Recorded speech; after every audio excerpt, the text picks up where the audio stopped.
Hi everyone and welcome back to my channel. And मैंने जैसा तुम लोगों को लास्ट व्लॉग पे बोला था कि इस वट सावित्री के वीडियो पे मैं तुम लोगों को कुछ अलग बताऊंगी, जो तुम्हें बताने के साथ साथ मुझे खुद भी पता चलेगा। तो बट इसके पहले ना तुम मेरा छोटा सा मिनी गार्डन देख लो। लाइक कितना प्यारा प्यारा फूल था, और ना इस दिन बहुत ही अच्छा वेदर हो रहा था, तो इसलिए ना मैंने थोड़ा थोड़ा करके, और ना इसमें सारा में ना कली है, लाइक फूल आने वाला है। तो इतना ज़्यादा प्रिटी लग रहा था ना कि मैंने सोचा कि मैं तुम लोगों को भी दिखा दूँ। एंड यस गाइज, हमारे घर पे ना एक आम का भी पेड़ है, जो उतना भी टेस्टी आम नहीं देता है। लाइक मैंने तो बहुत ही कम खाया है इस पेड़ का आम, वरना ना ये पूरा बड़ा होने से पहले ही सब आम ख़त्म हो जाता है। हाँ, पर हम इसका ना वो आम का जो वो खट्टा मीठा वाला होता है ना अचार, वो बना के खा सकते हैं, वो बहुत टेस्टी होता है। तो और मैं यहाँ पे अपना फूल दिखाते हुए, इट्स सो प्रिटी गाइज। तुम्हें पता है कि वट सावित्री के जो दिन जितनी भी लेडीज़ होती है ना, वो निर्जला व्रत रखती है और बरगद की पेड़ का ना पूजा करती है। और जो प्राचीन कथा है ना, अगर मानेंगे तो इसमें जो माता सावित्री थी वो अपने पति सत्यवान के प्राणों के लिए रक्षा करती है।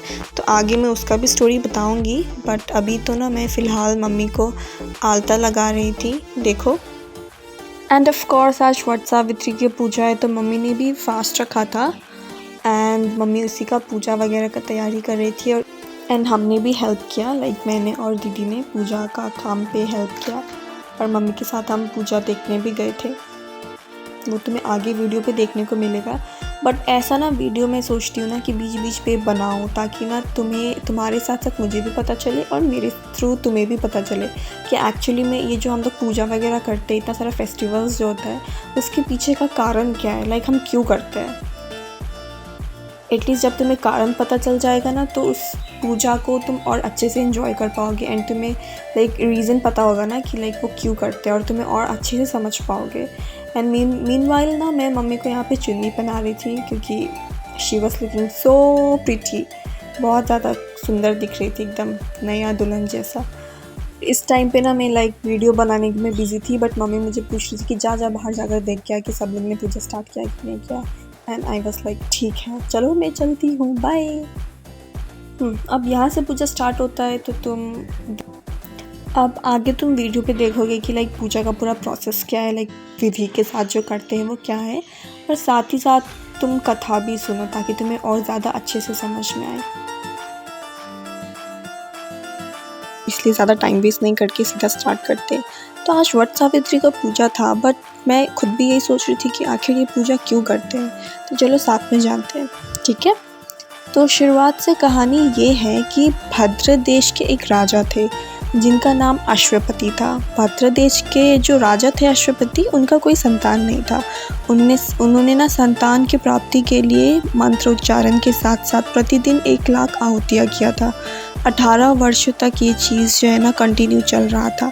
इसके बाद सावित्री देवी ने प्रकट होकर वर दिया कि राजन, तुझे एक तेजस्वी कन्या पैदा होगी। सावित्री देवी की कृपा से जन्म लेने के कारण से उन कन्या का नाम सावित्री रख दिया गया था। अब वो कन्या बड़ी होकर बेहद रूपवान हुई। योग्य वर न मिलने की वजह से सावित्री के जो पिता थे वो बहुत ज़्यादा दुखी थे। तो उन्होंने उनकी बेटी को कहा, उन कन्या को कहा कि तुम स्वयं से वर तलाशो, ठीक है, ऐसा कहा। सावित्री तपोवन में भटकने लगी। वहाँ स्लाव देश के राजा कुम्भसेन रहते थे, ठीक है। क्योंकि उनका राज्य किसी ने छीन लिया था, तो उनके पुत्र जो थे सत्यवान, उनको देखकर सावित्री ने डायरेक्टली उनको अपना पति मान लिया था।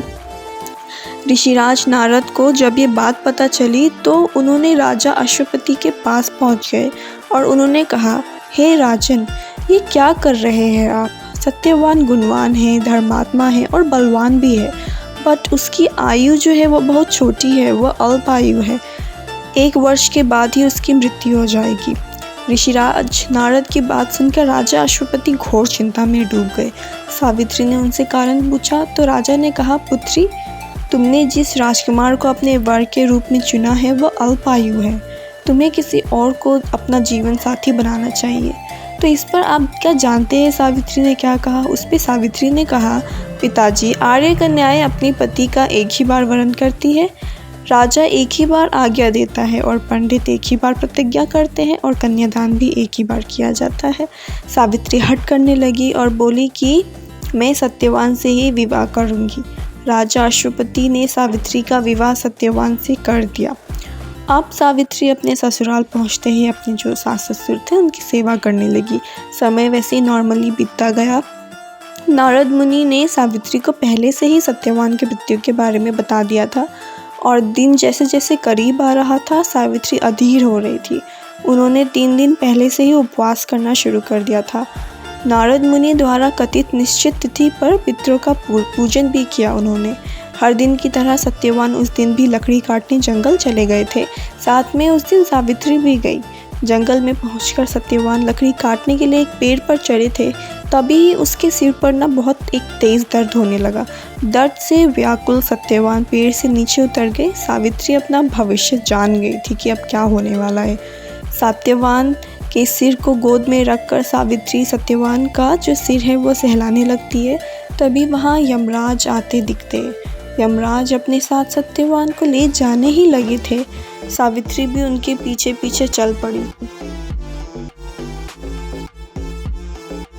यमराज ने सावित्री को समझाने का बहुत कोशिश किया कि यही विधि का विधान है, लेकिन सावित्री नहीं मानी। सावित्री की निष्ठा और पति परायणता को देखकर यमराज ने सावित्री से कहा कि हे देवी, तुम धन्य हो, तुम मुझसे कोई भी वरदान मांगो।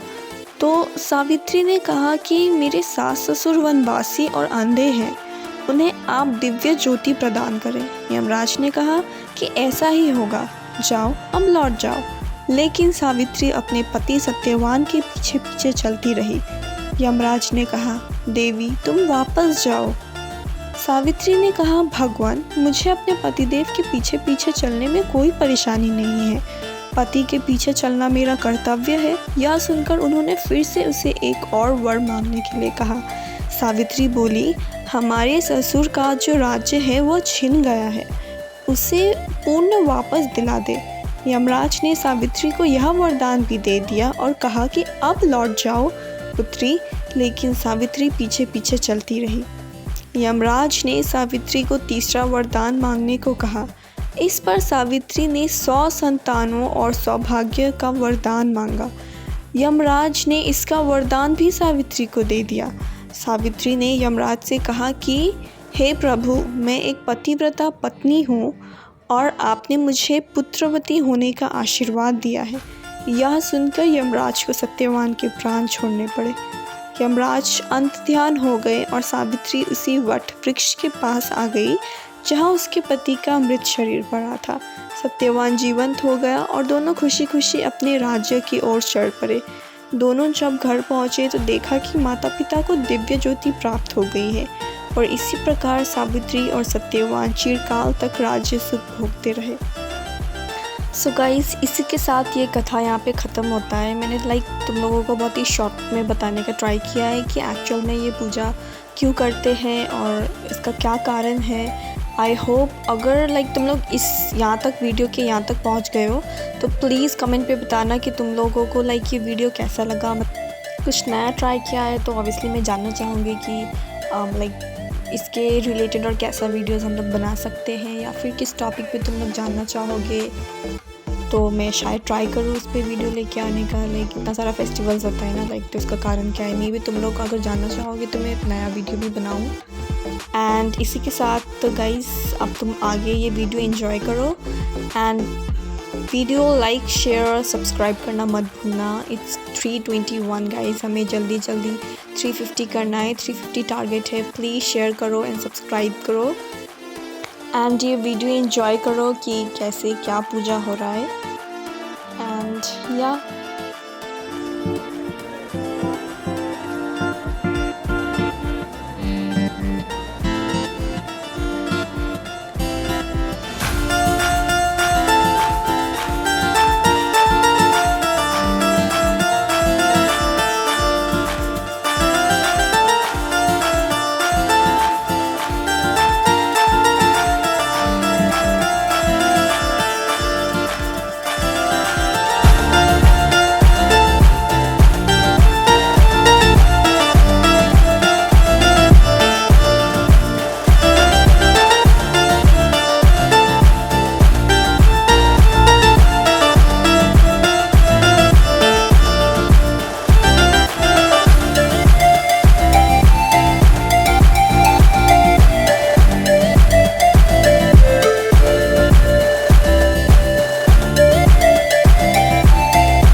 ऑलराइट गाइस, तो अभी ना हम लोग वीडियो का एंड पे आ गए हैं। प्लीज़ तुम लोग ना वीडियो को लाइक, शेयर एंड सब्सक्राइब करना मत भूलना।